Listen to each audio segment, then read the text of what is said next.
Bien-aimés dans le Seigneur, bonjour. Nous bénissons l'Éternel, notre Dieu, notre Roi, le Dieu de tous les jours, qui est Alpha, qui est Oméga, qui est le Père créateur. Il nous a fait grâce pour venir au-devant de vous et parler de sa part. Oui, moi, je suis votre frère, Bifalo Bifoulou du ministère de l'Armée bleue. La grâce est grâce.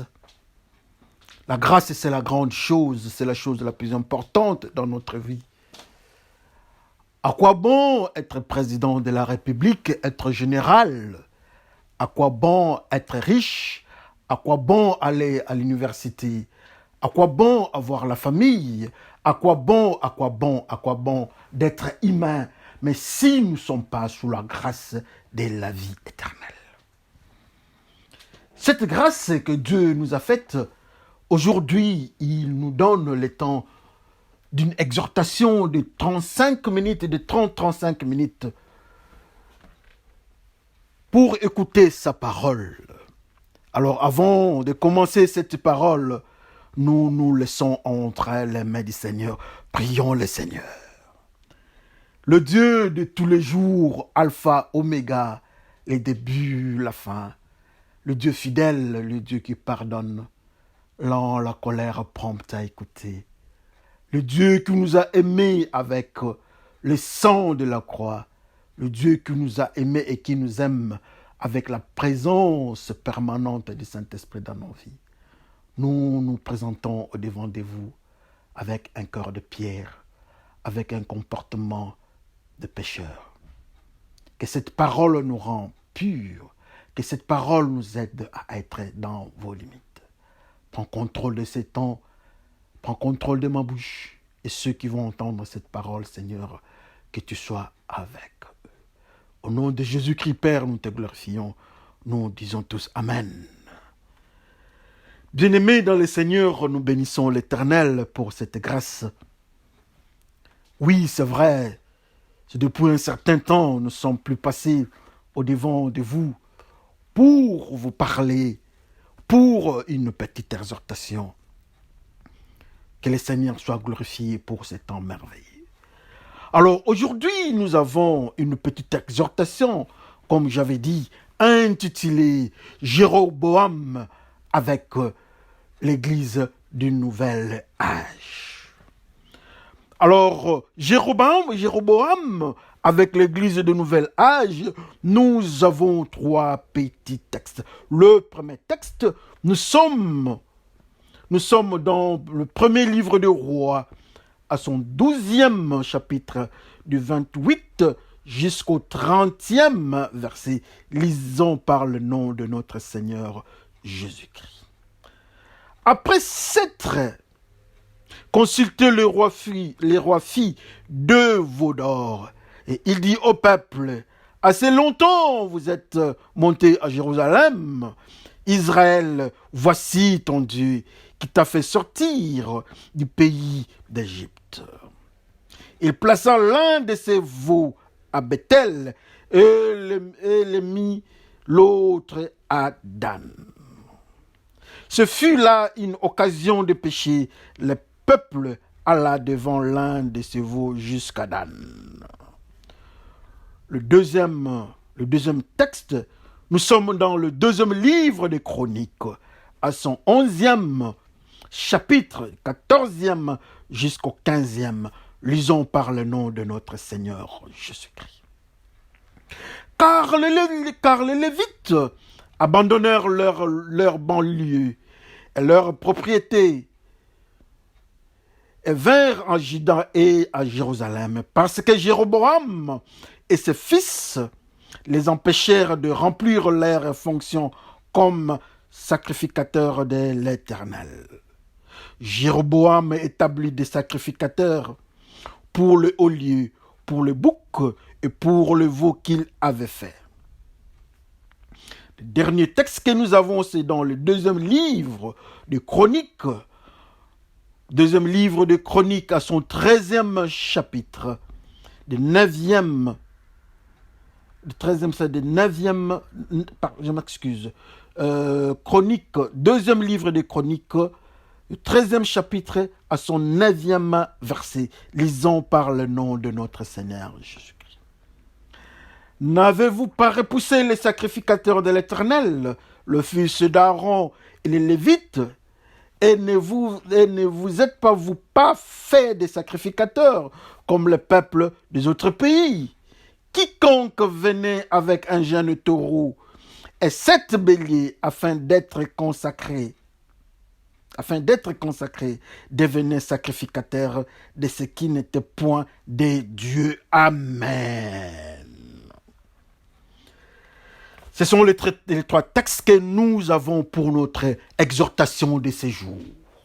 Comme nous l'avons intitulé, Jéroboam avec l'église du nouvel âge. David est le roi d'Israël. Après David, c'est son fils Salomon qui prend le trône. Salomon se comporte très mal. Et Dieu se décida de diviser le royaume. À la mort de Salomon, c'est son fils Roboam qui prend le trône de son père. Ayant refusé les conseils des sages, il est tombé dans le piège et le royaume fut divisé. Il prend une partie du royaume, la petite partie du royaume. Il prend la petite partie du royaume, je m'excuse, la grande partie. Donc, tous les autres, ceux qui étaient avec lui, il n'y avait que la tribu, je m'excuse, de Juda qui était parti avec Roboam. Mais les restes, tous sont partis de l'autre côté avec Jéroboam. Ces derniers n'étaient pas un descendant de David. Donc, normalement, dans le principe de Dieu, Jéroboam n'était pas dans le mystère de la prise de trône de David. Par surprise, par rébellion, il se retrouve dans ce principe-là et le royaume est divisé. Le royaume est divisé, le royaume d'Israël est divisé à deux zones. Une zone avec Jéroboam et une autre zone avec Roboam. La grande partie qui est partie avec Jéroboam, nous nommons ça Israël, dont la capitale était la Samarie. Alors la portion qui était partie, la petite portion qui était partie avec Roboam, avec l'unique tribu de Juda, cette zone-là, c'est la partie de Juda dont la capitale était Jérusalem. C'est ce que la Bible nous dit. Ce qui est intéressant dans les 3 textes que nous venons de lire, quand nous regardons ça, la Bible nous dit que Roboam, dans la zone qu'il gérait lui-même, avec la grande partie du pays, donc Israël, la partie qu'il gérait, il a installé l'idolâtrie. Il a fabriqué 2 idoles. Alors ces 2 idoles, une était à Bethel, l'autre était à Dan. Ce qui m'intéresse encore, il a prononcé une phrase. Quand il a terminé la fabrication de ces idoles, il a dit aux enfants d'Israël, Israël, voici le Dieu qui t'a récupéré, qui t'a fait sortir de l'Égypte. C'est une abomination au devant de Dieu. On ajoutera encore plus pour notre ami, pour notre roi Jéroboam. La Bible nous dit que tout celui qui voulait devenir sacrificateur, même s'il n'était pas dans le principe de la sacrificature, ou bien même s'il n'était pas de la descendance d'Aaron, s'il venait avec une formule de corruption, avec le veau, avec le taureau, avec la chèvre, assurément, il devait prendre le principe. Il deviendrait un sacrificateur. Et la troisième dimension encore. On dit que ceux qui étaient là, les descendants d'Aaron, donc les Lévites, ceux qui travaillaient dans la sacrificature, les sacrificateurs, tous avaient fui. Ils ont quitté la zone d'Israël pour partir à Judée, dont la capitale était Jérusalem. C'est ce que la Bible, la parole de Dieu nous enseigne. C'est ce que la Bible nous a fait lire dans le principe de Jéroboam et Roboam. Que Dieu nous fasse grâce pour comprendre, en fait, quel est le mystère, quelles sont les instructions qu'il est en train de nous donner. Alléluia. Jéroboam, le roi d'Israël. Jéroboam, c'est un roi rebelle. Jéroboam, je m'excuse, c'est un roi qui a la puissance sur le plan numérique. Il a le contrôle d'Israël. Sur le plan force militaire, il a le contrôle. Sur le plan de la parole, il a tout le pays, sauf Juda, la tribu de Juda. Jéroboam n'était pas n'importe qui. Jéroboam n'était pas n'importe qui. Il avait une grande influence dans le pays, dans les descendants de Moïse, dans les descendants d'Aaron, dans le mystère des descendants d'Abraham. Il avait de l'influence. Il était roi. Mais ce qui nous intéresse, c'est de comprendre le mystère qui caractérisait Jéroboam. Jéroboam ne respectait pas la parole de Dieu. Jéroboam, sur le plan matériel, il était puissant. Jéroboam, sur le plan de la parole, de décision, il avait le pouvoir. Il a pris des décisions extrêmement dangereuses. Il a pris des positions à l'encontre du mystère de la sacrificature. Il se décide. Tout celui qui voulait devenir sacrificateur, il pouvait seulement amener quelque chose, d'une manière ou d'une autre, la corruption. Et il le devenait automatiquement. Mais qu'est-ce qu'un sacrificateur dans la maison de Dieu? Dieu dit que pour être sacrificateur, il faut être dans le principe, dans la race, dans la famille, dans la descendance d'Aaron. Mais lui, Jéroboam, n'avait pas permis que les descendants d'Aaron, les prêtres ou bien les lévites, qu'ils exercent leur fonction dans le mystère d'Israël, là où il était le roi. Alléluia. Pour dire que tous ceux qui étaient serviteurs de Dieu, il les a mis à côté. Quand la population, ou bien quand le peuple païen voyait Jéroboam sur le plan numérique, tout le monde le respectait. Tout le monde le considérait. Mais le mystère qui caractérisait les enfants d'Israël, il avait mis ça à côté. Qu'est-ce que le mystère en question? Alléluia. Quel est le mystère en question? C'est la sacrificature. Et il dit, moi je vais fabriquer des idoles. Enfants d'Israël, peuple d'Israël, regarde le Dieu qui vous a récupéré de l'Égypte. Quand on regarde ces dieux-là, ce sont des idoles. C'est une fabrication de ses mains. C'est une fabrication de sa pensée. Le Dieu du ciel, le Dieu de la sainteté n'était plus en Israël. Et ceux qui étaient dans le principe de la sacrificature ont quitté automatiquement sa zone. Cette zone-là impure, ils ont quitté cette zone-là. Ils sont partis à Judée, à Jérusalem. En Israël, du côté de Jéroboam, il y avait l'idolâtrie, il y avait la joie, il y avait la force.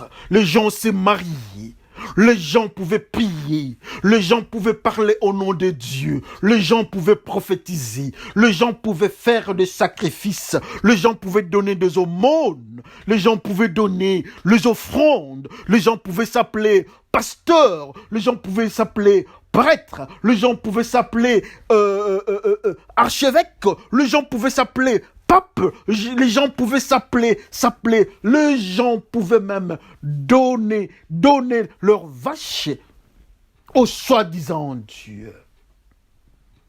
Tout ce qu'ils faisaient avant, que les prêtres faisaient avant, ceux de la famille d'Aaron, les autres aussi faisaient cela. Pour dire, je m'excuse, il y avait dédoublement. Pour dire qu'il y avait une copie. Pour dire qu'il y avait faux et usage de faux. Il y avait une corruption dans l'environnement de Jéroboam.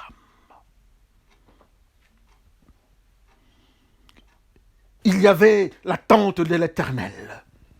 Ce qui manquait dans cette zone-là, c'était l'arche de l'Éternel qui se trouvait de l'autre côté à Jérusalem.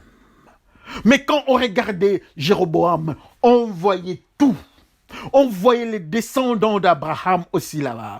On voyait les tribus d'Israël. Ils parlaient la langue hébraïque. Ils avaient la même culture que ceux qui étaient de l'autre côté à Judée. Ils pouvaient crier à Dieu. Ils pouvaient faire des sacrifices à Dieu. Mais le principe était simple, qu'au devant d'eux, il n'y avait pas Dieu. Il n'y avait que des idoles. Vous allez m'excuser un peu, je suis fauché, je suis un peu enrhumé. Quand on regardait la zone de Jéroboam, les gens chantaient. Je peux m'imaginer le nombre. Quand ils se mettaient ensemble, ils pouvaient chanter l'Éternel. S'il fallait donner de l'offrande, vous pouvez vous imaginer le nombre qu'ils étaient. C'était beaucoup d'argent. S'ils devaient donner de l'or, c'était des kilos et des kilos de lingots d'or. S'ils devaient donner de l'argent, s'ils devaient donner des métaux et autres pierres précieuses, c'était de grands cadeaux, une grande considération. On pouvait manger dans de grandes fêtes, il y avait la joie. Mais une chose qui caractérisait cette zone, c'était les départs. Les départs des prêtres. Les prêtres représentaient le mystère de la sanctification. Les prêtres représentaient le mystère de la sainteté. Les prêtres représentaient le mystère du contact avec Dieu. Avec les prêtres, on pouvait faire l'Holocauste. Avec le prêtre, il y avait le principe d'expiation de leurs péchés, des péchés des enfants d'Israël. Mais le prêtre n'était plus avec Jéroboam. Le prêtre sont partis avec Roboam. Le prêtre sont partis à Judée. Le prêtres sont partis à Jérusalem. Mais de l'autre côté, à Samarie, il y avait le nombre. De l'autre côté, à Samarie, il y avait les uniformes. De l'autre côté, à Samarie, il y avait la grande musique. Il y avait des grandes chorales. Ils pouvaient chanter Dieu. Ils pouvaient donner ils pouvaient faire des grands dons. Mais le mystère qui les caractérisait, c'était l'absence de la sanctification. Qu'est-ce qui caractérisait Roboam? C'était les départs, c'était la destruction du mystère de la sacrificature. Le roi Jéroboam, qui n'est pas de la descendance de David, le roi Jéroboam, qui est quelqu'un que Dieu voulait punir les enfants d'Israël, il se retrouve au trône de David. Mais sans le mystère de la sainteté, sans le mystère de la sanctification. On pouvait le voir. On pouvait chanter, on pouvait annoncer la parole de Dieu, on pouvait parler en langue avec le principe de Jéroboam. On pouvait faire tout ce qu'on pouvait faire, mais il y a quelque chose qui manquait. Il y a quelque chose qui s'était ajouté, l'idolâtrie. Et il y a quelque chose qui était retiré. C'était l'arche de l'Éternel qui était partie à Jérusalem. Il est resté roi d'Israël sans Jérusalem. Il est resté roi d'Israël sans l'arche de l'Éternel. Il est resté le roi d'Israël sans les Lévites, sans des prêtres, sans les sacrificateurs. Assurément sans la sanctification. Mais quand on le regardait, il était le roi d'Israël. Son peuple, on les appelait les Juifs. Ils étaient là, ils parlaient la langue hébraïque. C'est très intéressant et c'est très malheureux quand nous regardons Jéroboam, comme nous avons intitulé notre exhortation de ces jours. Jéroboam avec l'église du Nouvel Âge. L'église du Nouvel Âge, c'est l'église matérielle. C'est l'église là où on ne parlait pas de la sanctification. C'est l'église là où on ne parlait pas de la crainte de Dieu. C'est l'église caractérisée par l'écuménisme, là où le musulman amène le Coran, les chrétiens amènent aussi la Bible. Ils mettent ça ensemble. Ils cherchent un Dieu intermédiaire entre les musulmans et les chrétiens. Ils le prient. Ça, c'est l'église du Nouvel Âge. Dans cette église du Nouvel Âge, il y a l'homosexualité. On accepte les homosexuels dans l'église du Nouvel Âge. On accepte les lesbiennes. On accepte les péchés. Ce qui caractérise encore le Nouvel Âge, c'est le principe matériel. Nous sommes la tête, nous ne sommes pas la queue. Nous sommes les enfants de Dieu. Nous ne devons pas être pauvres. Elle est caractérisée, l'église du Nouvel Âge, par de grands édifices, de grandes chorales, de grands instruments de musique. Mais sur le plan du mystère de Dieu, il manque quelque chose. La sacrificature. Il manque quelque chose que nous appelons les Lévites. Il manque quelque chose dans l'église du Nouvel Âge. C'est la crainte de Dieu. Les Lévites ne sont plus là. Les gens ne peuvent plus aller au-devant de Dieu dans l'église du Nouvel Âge. Ils partent à l'église. Ils sont dans la maison de leur Dieu. Mais quand nous regardons, nous partons là-bas. Les femmes sont mal habillées. Les hommes sont mal habillés. Il y a l'homosexualité. Il y a la haine. Il y a la fausse doctrine. Il y a des faux docteurs. Il y a des faux docteurs. Il y a des faux sacrificateurs, comme dans le jour de Jéroboam. Oh, quel malheur! Jéroboam, le roi d'Israël. Quand nous regardons nos églises de nos jours, nous sommes toujours en communauté, nous sommes en uniforme, nous respectons le pasteur, nous respectons nos communautés, mais dans le principe de la sanctification, nous ne sommes plus là. Dans le respect de la crainte de Dieu, nous ne sommes plus là. Pour la simple raison, nous sommes dans le principe de l'idolâtrie de Jéroboam. Nous sommes dans le principe du rejet de Jérusalem, du rejet des Lévites, du rejet des sacrificateurs. Et un contact avec Dieu devient impossible. Quand les païens nous regardent, ils disent que nous partons à l'église. Oui, c'est vrai. Quand les païens nous regardent, ils disent que nous sommes des chrétiens. Ça, c'est vrai, apparemment réel. Mais quand nous venons au-devant de Dieu, Dieu constate qu'en nous, il n'y a pas la sanctification. Souvenez-vous encore. C'est Jésus-Christ qui dit lui-même. Il dit que nous sommes des sacrificateurs dans l'ordre de Melchisédek. Assurément, si nous sommes des sacrificateurs, selon l'ordre de Melchisédek, nous ne devons pas être dans le principe de Jéroboam. Parce que tous les sacrificateurs étaient partis à Jérusalem. Tous les sacrificateurs étaient partis à Judée. Et lui-même, Jéroboam, avait fait de son mieux pour bloquer ce qui était de la race ou de la descendance des Aaron. Pour dire encore que ceux qui craignent Dieu, que ceux qui cherchent Dieu ne peuvent jamais se retrouver dans l'église de Nouvel Âge. L'église de Nouvel Âge, c'est le nombre. L'église de Nouvel Âge, quand on regarde, nous avons beaucoup de tribus comme le tribu d'Israël qui était avec Jéroboam. Dans l'église de Nouvel Âge, il y a un mélange de la parole de Dieu et de l'idolâtrie. Comme conséquence, on n'est ni avec Dieu, on n'est ni avec les idoles, et Dieu nous repousse avec Jéroboam. Dans l'église de Nouvel Âge, nous sommes dans la rébellion par rapport à Dieu.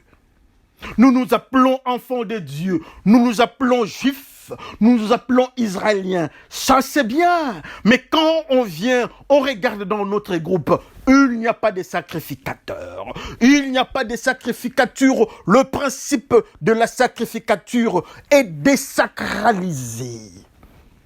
Nous ne vivons pas dans la pureté. Nous ne vivons pas dans la crainte des dieux. Nous ne vivons pas dans l'obéissance. Mais nous amenons les sacrifices au devant de Dieu. Dieu dit, c'est Samuel qui dit à Saoul, ne vaut l'obéissance que les sacrifices. L'obéissance, c'est avec les Lévites. L'obéissance, c'est avec le prêtre. L'obéissance, c'est avec les enfants, la descendance des Aaron, qui obéissent au principe de la sacrificature. Mais ceux qui viennent avec des cadeaux, ceux qui viennent avec de l'Holocauste, qui viennent avec ça, attention, peut-être ce n'est pas dans le principe de Dieu. Nous pouvons être partenaires de l'Église.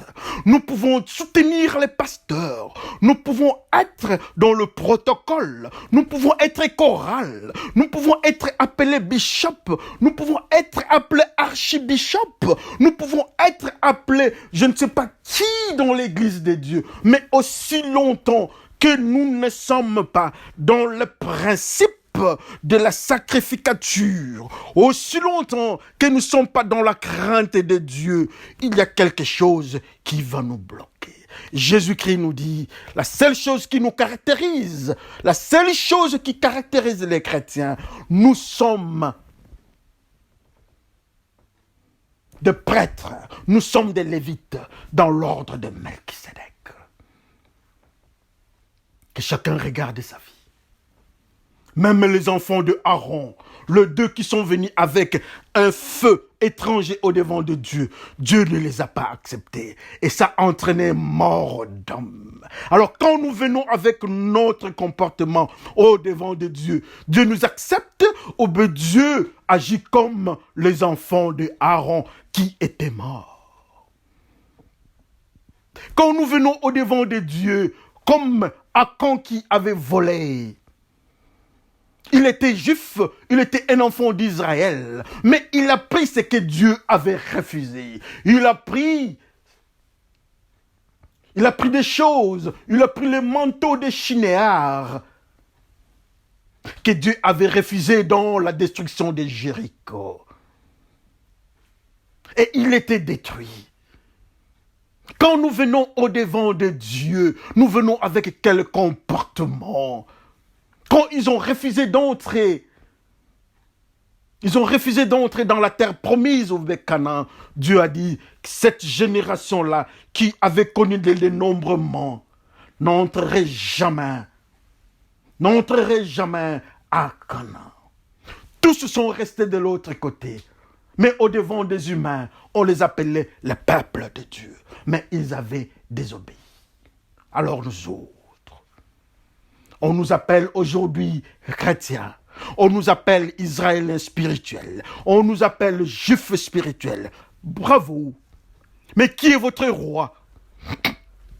Je m'excuse. Qui est votre roi? C'est Jéroboam ou bien Roboam? Vous êtes dans le principe de la sacrificature de Jéroboam ou bien vous êtes dans le principe de la sacrificature de la descendance d'Aaron?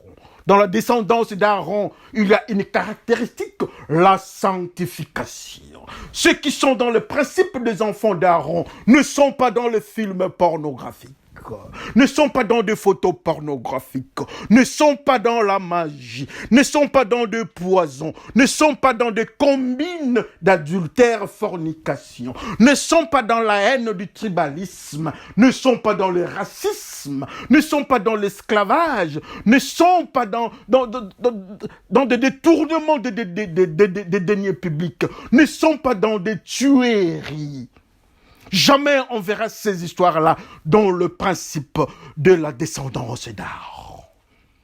Vous êtes des sacrificateurs, selon l'ordre de Melchisédek. Bravo! Mais ma question est celle-ci. Quand vous vous appelez sacrificateur, vous êtes sacrificateur dans le principe de Judée avec Roboam, ou bien vous êtes sacrificateur dans le principe de Jéroboam en Israël.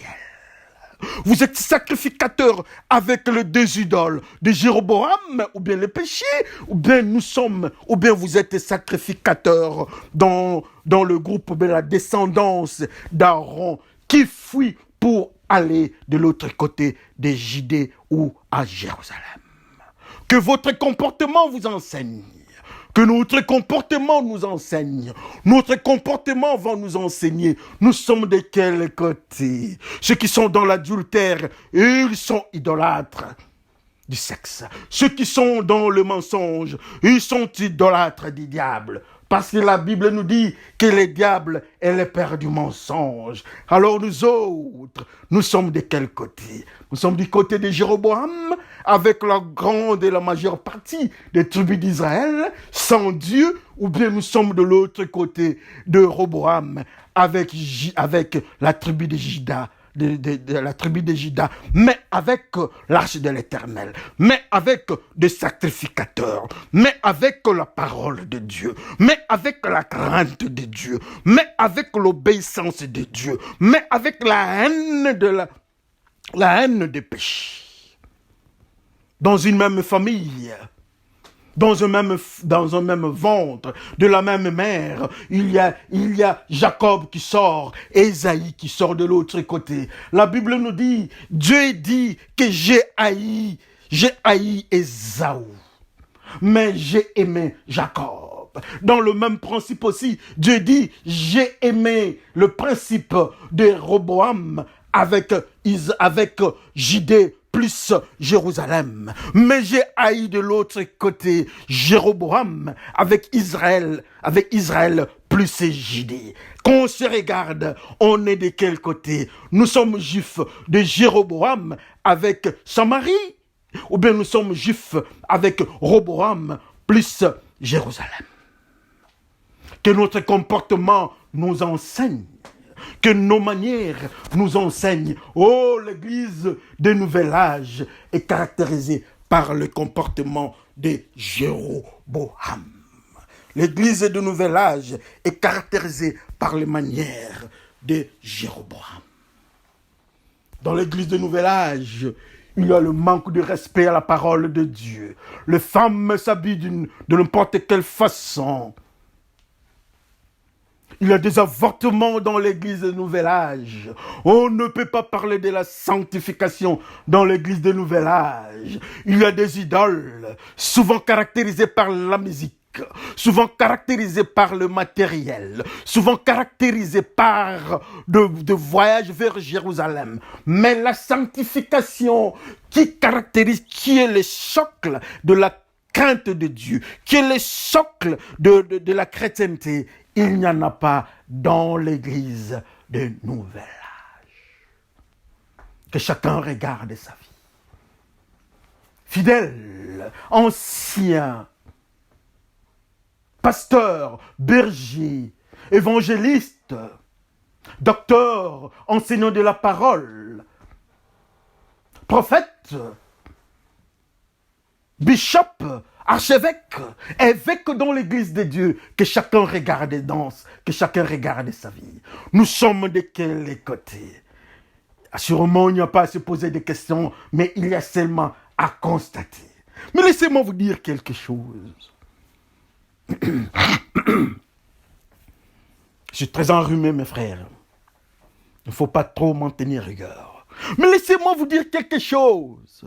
Quand Jéroboam a commencé à mener l'idolâtrie, quand Jéroboam a commencé à bloquer les serviteurs de Dieu, à faire leur travail, il y a eu un mouvement migratoire. Ils ont quitté. La Bible nous dit que ceux qui aimaient Dieu, que ceux qui voulaient être en contact avec Dieu, le prêtre, les lévites, ont quitté le principe de Jéroboam. Ils ont quitté la maison de Jéroboam. Ils ont quitté le pouvoir de Jéroboam. Ils ont quitté la doctrine de Jéroboam. Ils ont quitté la philosophie de Jéroboam. Ils ont quitté la coutume de Jéroboam. Mais ils sont partis de l'autre côté.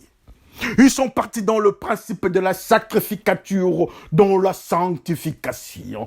Dans la sanctification, nous avons la crainte de Dieu. Ils sont partis d'abord pour craindre Dieu. Dans la sanctification, il y a l'obéissance à la parole de Dieu. Ils sont partis là-bas pour obéir à la parole de Dieu. Dans la sanctification, il y a le refus de péché. Ils sont partis de l'autre côté pour ne plus pécher. Que chacun regarde sa vie. Les Lévites, selon l'ordre de Melchisedec, ils ne sont pas avec Jéroboam. Ils ne sont pas avec Jéroboam, mais ils sont avec Roboam à Jérusalem, à côté de l'arche de l'Éternel. Là où l'Éternel s'est présenté, ils sont là.